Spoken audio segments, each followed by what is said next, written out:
What's up, guys? My name's Austin. This is my first talking video on this channel. I've only done like a few short films, haven't spoken too much, but I have a story I want to share, and I feel like I should talk about it even though I'm really afraid to. And I want to take that as a chance to connect with people that have maybe been through a similar situation and just connect with people.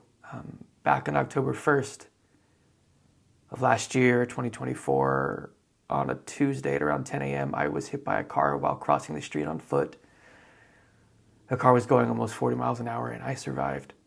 And so I feel like I should talk about it. So I live in LA, and so traffic is generally just can get pretty wild here. And 10 a.m., headed to a restaurant I work at in Hollywood, and I was on Melrose. And if any of you are living the area, you know how crazy busy it can be. And it wasn't a crosswalk. It was like one street over from Highland, to give you an idea. And but there was no cars coming to the west, from the west, east. I was headed north. And there was a row of cars that was waiting for me on the cars going towards the beach.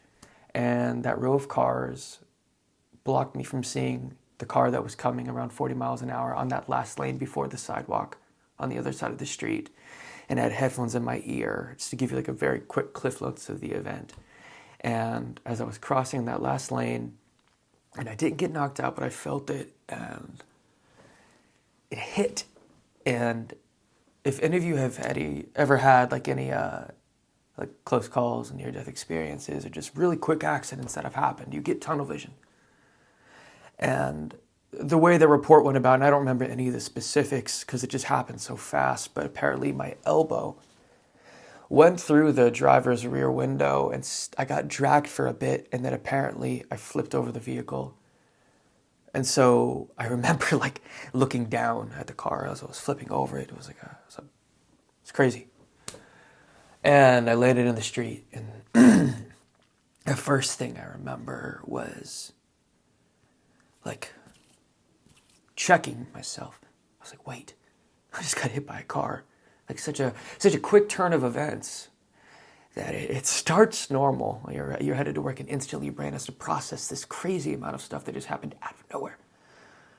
And I looked at my hands, I felt everything to make sure it wasn't broken. There's all this blood. I was like, I didn't hit my head. The first thing I did is I looked to the left, and more cars coming, so I got up as fast as I could. Somehow my legs, everything is intact. But I noticed there's a lot of blood. And as I stand up, my arm's dislocated so I can feel it. And this is the nastiest part. I hate thinking about this, but I look down at my arm, and I can see the skin hanging off like wrapping paper you just opened. And seeing that was just crazy. And then at that point, I just screamed. It was like, help, screamed from the top of my lungs. And from that point where I was walking towards the sidewalk and screamed, I didn't see where the car went. Thankfully, he stopped. I know so many hit and runs happen out here, and thankfully this gentleman did. Again, I'm super lucky in this situation. But I scream, and then I black out at that point just because of just the trauma or the shock of it, I guess. And I remember the next thing that I remember is going to the sidewalk, and about, like 5 or 6, even maybe like 10 people come by to help me. And this was the point where it broke me, and I still have a hard time talking about it. I just want to show you what's on it like so far. I know this is kind of going to be gross. Give me 1 second to see if this is still recording. It is. This is like, I can't really see it, but that's where like the skin was hanging. They had to do a ton of surgery. I'll get into the details of that in a little bit. But I'm bleeding out, and I don't think I realized that. And so the next thing that I do remember is sitting on the sidewalk. There was a guy to my left trying to like fix my arm, and I remember my phone had still been in the street, and I was like, I need to call my job. And they're like, no, you need to worry about your arm right now. I was just like in shock. And there were other people that were stopping. 2 or 3 people were on the phone. And apparently someone had taken a hoodie and then tried to tourniquet my arm and took a belt and just yanked it. Crazy. But in that moment, there was a woman that came by who was standing to me, just kind of talking to me. I'm generally a pretty reserved person. The older I've gotten, I've noticed this, and I don't know if it's like a form of cynicism or experience in life has formed somewhat of a lack of trust with me, with people. But when and if you ever go through a life-altering situation where you kind of brush with death, God forbid it, you do, but sometimes it happens. All those walls kind of just fall apart. They really do. In that moment, so there was this woman, I think she was a German woman. I remember I was like, "What's your name?" I was like on the ground like this. Guy over here is trying to like fix my arm up. I'm looking down at my feet, and I'm on like on the sidewalk where there's like a little ramp so you can get to the other side of the sidewalk for people that are like skating or whatever. And I'm seeing my blood from my arm leak down the crack in the sidewalk. I'm like, oh, Jesus. And I remember the whole time I was just like, thank you. And I was just trying to breathe. I was just like so thankful. Because if I hadn't been on a busy street, I probably would have bled out and wouldn't have made it till the time the ambulance got there. I lost a lot. But anyway, back to the point. There was a German woman there, and she was like, I was like, "What's your name?" And she was talking to me, and she's like, "You're not gonna really understand it, or but I'm German." And she told me her name, and I don't remember. But I remember this. I was like, "Can you like hold my hand?" I was like, "Can you hold my hand?" And I don't know. That's been one of the most moving parts of it, because there was just bizarre, like interesting connection with people that I feel like I haven't felt that vulnerable in a long time, and I haven't felt a closeness, and sometimes it takes this. And I will just tell you in advance, like from that moment, and then again, eventually the ambulance arrived, and they showed up, and they showed up. She was like the woman I was speaking with and holding her hand. She's like, "You're going to be okay." The EMS shows up, cut my shirt up, rip it up, and yeah, they moved me to like this other bed, and my arm is also like dislocated and broken, so it's like, it's a crazy amount of pain. And then they throw me in the EMS and they take me to Cedars-Sinai. I didn't know what the hospital was at the time, but my God, later on I found out there were some of like the best doctors in the world, and that's like so much I couldn't have asked for anything more. Some of the best doctors in the world. I am forever in your debt. So on the EMS, and just to give you like an idea too, like the main amount of damage that happened, got in the hospital, asking me questions, took photos of it. My whole arm was aching open. Like I looked at a photo when I was in my hospital room later on. My whole arm was just gaped open. And it looked like I just like a small bomb had gone off. So they had to like graft the skin, reconnect, all this blood loss. And then they did nerve work. So my shoulder, thankfully, my mobility from that, they almost had to operate on it, but they didn't have to, thankfully. And the main injuries that I sustained after that, after going through like 2 surgeries, the first initial one when I got there, everybody was asking me like a ton of questions in the ER, and all these people were surrounding me, just putting me on tons of medications because the pain was just that much. And thankfully, once I spoke with the doctor after, post-op, I was able to like get in touch with my friends. Thank you, God, so much for being there. I met the world. So much support from my family. I had a doctor come in and talk to me about the stuff, and like the worst of the injury was I had my ulnar nerve severed in my arm, probably because my arm went through the rear window of the car. And the way the doctor described it to me, she's like, "I'm going to take some nerve from your calf and put it into your arm. And that's going to take a lot of time to recover, and basically because I have numbness now. So for a while, the numbness is improving here, but it was all numb here. Again, I was in a sling. The fracture was really bad, or the break. And then movement and motor movement in my hand isn't very good. Again, the surgery took like 6 hours, my second day at the hospital. But it's to help And hopefully this improves to fix this numbness in my hand. I can still kind of move it, but there's no feeling in the pinky and then the ring finger. And then it's all numb down up through here. And it's almost the end of January, so October, November, December, like 4 months almost. It's improved a bunch, thankfully. You know, it's apparently nerve work takes a lot of time to recover. I was told that like the nerve that she'd put, the way the doctor described it, nerve work made it sound like an electrical box she was working on, which is kind of cool. But she put like the nerve that needs to grow, that she inserted, needs to go from here up to here to fix my hand. So I don't have great motor movements. I've had to learn to do a lot of things with my left hand, but I'm praying that improves as much as it can. But the moral of the story is that's it. That's it. I can walk. I can literally jump around and move. The only thing, after crossing the street on foot, I got hit by a car going 35, 40 miles an hour, flipped over the vehicle, and landed on my arm. And that is the only thing. Insanely blessed and lucky. Shouldn't have survived it. I should have got my arm decapitated in the accident. Nerve pain is really painful for anyone who's ever been through it. When I was sent home from the hospital, day 3, I think, it's all kind of a blur. That's when the pain really amped up. They sent me home with some pain medications. Ooh, nerve pain's rough. It felt like lava or like fire ants moving throughout your whole arm.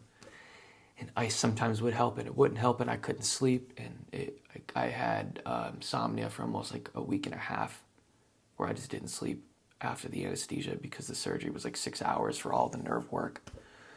Yeah, the pain was brutal. It's still going to be a long road of recovery, but I feel like what I've taken from it has little to do with. I don't really have a pinky much. I guess like the only thing I can't do is pinky promise anybody anymore. But it's insane. So thankful to be alive. It has been a hell of a journey. And mind you, like I live in LA, but this is away from home. I'm from North Carolina. I moved out to Los Angeles 3 years ago. And I will say the thing that moved me the most was the support from my family, who I hadn't spoken to in some time. And if any of you watching this video, if anybody watches it, relates to anything, I don't know why, but a lot of the times in just life, it takes a really ugly like tragedy to bring some people back together. And I don't know why. But it did that. And I can't not be thankful for it. I've gotten so lucky, and in a way it kind of makes me feel guilty sometimes from all the people that didn't get the chance to live through these awful accidents that are common out here. I remember calling my mom, and my mom and my dad showed up.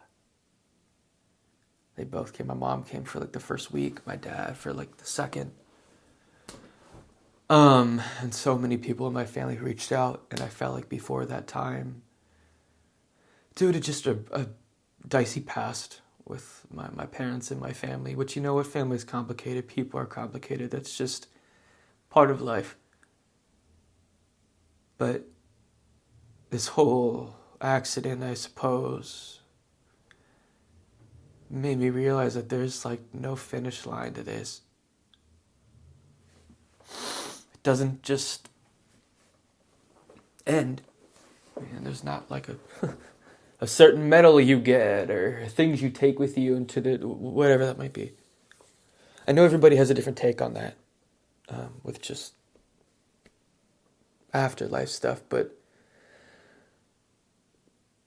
in truth, there was a bitterness I was holding on to, and it's still like something I'll navigate lifelong with family and upbringing and frustrations. I'm 30 years old now.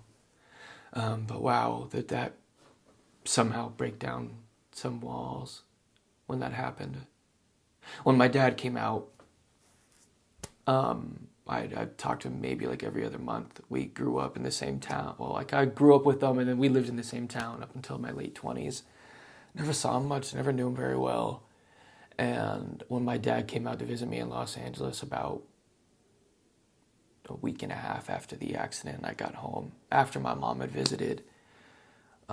My parents are separated, by the way, so they came separately, just to preface. Um,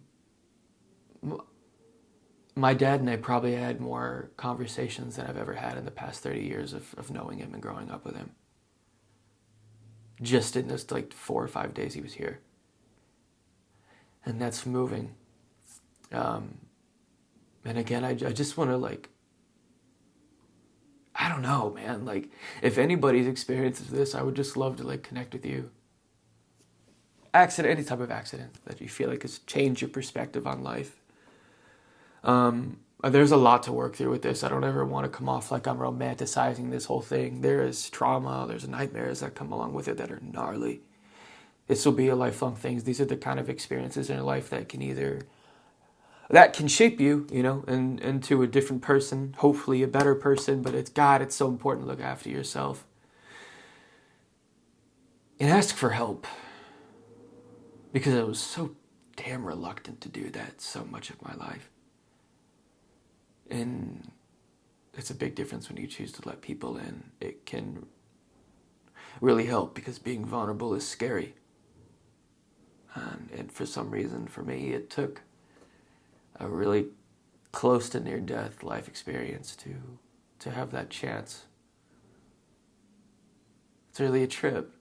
God, I know I'm ranting. I'm going on a 17 minutes here. I'm not going to edit this at all, as much as I kind of want to, but I just wanted to share it. No timestamps. I didn't really even organize this. I just hit record and was like, let's talk about it. Man, it's crazy that like I'm so thankful I didn't hit my head, because about 3-4 years prior, I had a traumatic brain injury when I was longboarding back in Raleigh, hometown. And I woke up in the middle of the street and I got knocked out in that accident and ended up going to the hospital. No surgeries, but I had like a fracture in my skull and I had bleeding in my brain, and the recovery from that was rough. 3-4 years later, I get hit by a car walking across the street, flip over the vehicle, and don't hit my head. I don't necessarily consider myself the most like religious person in the world, but I did thank God after that, because all the things that I felt like didn't matter so much, where I was like so focused on like career and acting and music, whatever that is, and then the world can zoom in so fast when something like that happens. And the first thing that I thought about were the things that I felt like I neglected out of resentment and spite, which was a lot of my family. And it took this to let them in. I've spent some time, I've taken time off work after this just to heal, but a lot of it's been like up here. And I just feel like I've recognized a lot of things about myself. Like, it is easier to be angry than it is to trust people. It's easier to be cynical than it is to choose to be optimistic, especially with age as we grow up. Sometimes the world can pull out the optimism from you. And I suppose this is a video because I don't want to lose that optimism. I realize that I get through, I've struggled my entire life with a lot of like anxiety and depression. And I don't know, this has made me think about a lot. I've gotten very, very lucky with this close call of an accident.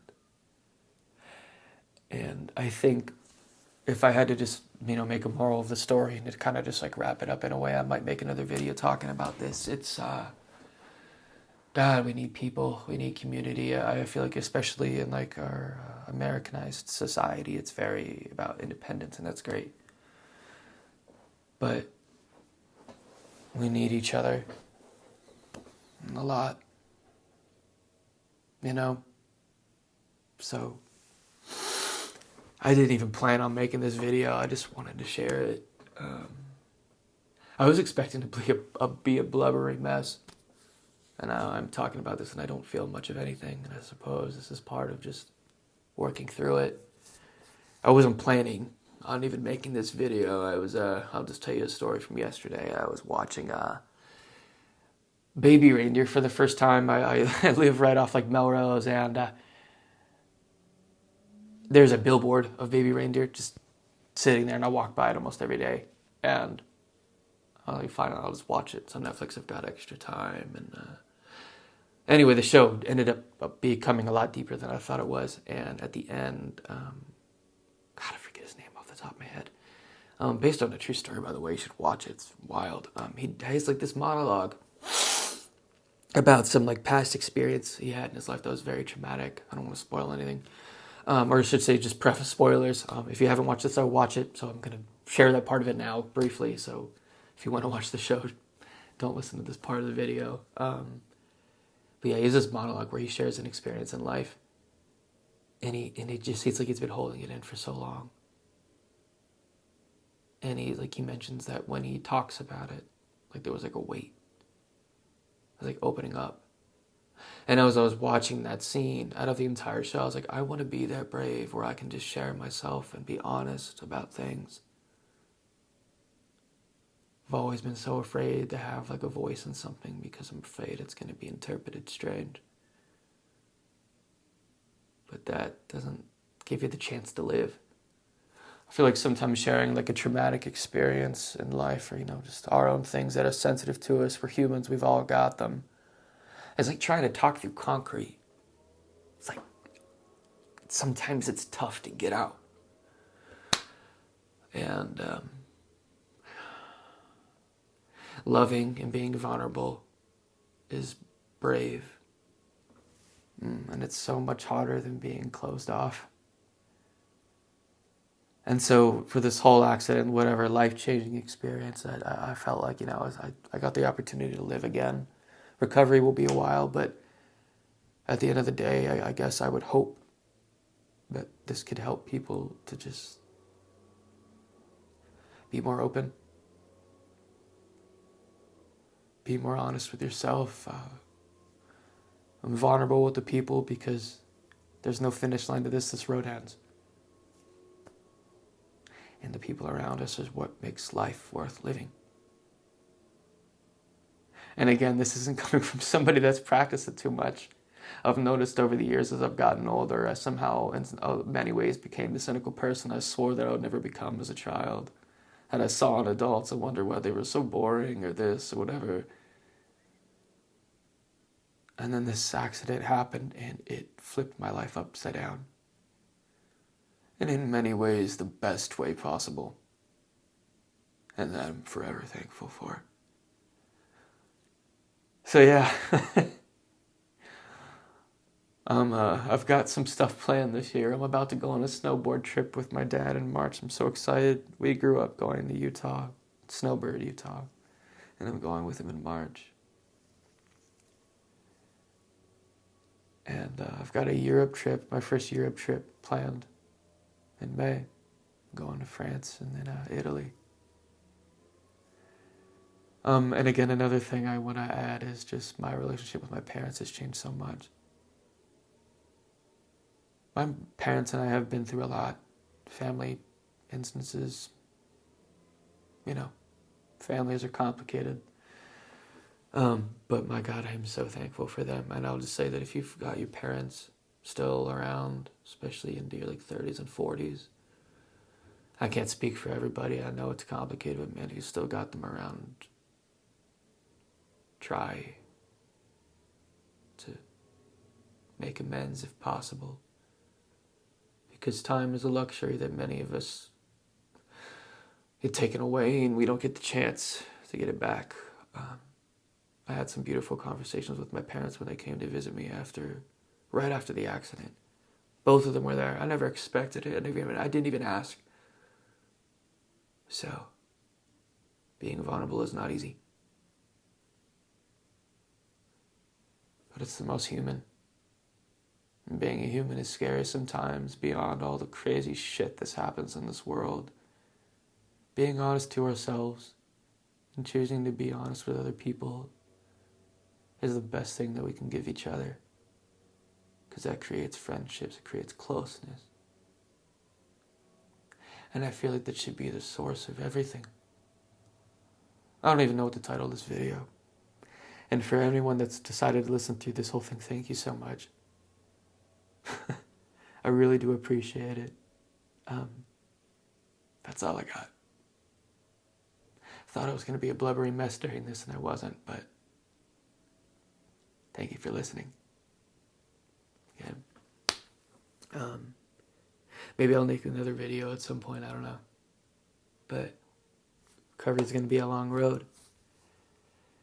And I am so thankful to be alive, and just if you have people around that you love, take that moment and hug them and kiss them. And say it a little more than you think you might need to. Because each other is all we have. That's the source of everything. Alright? I love you guys.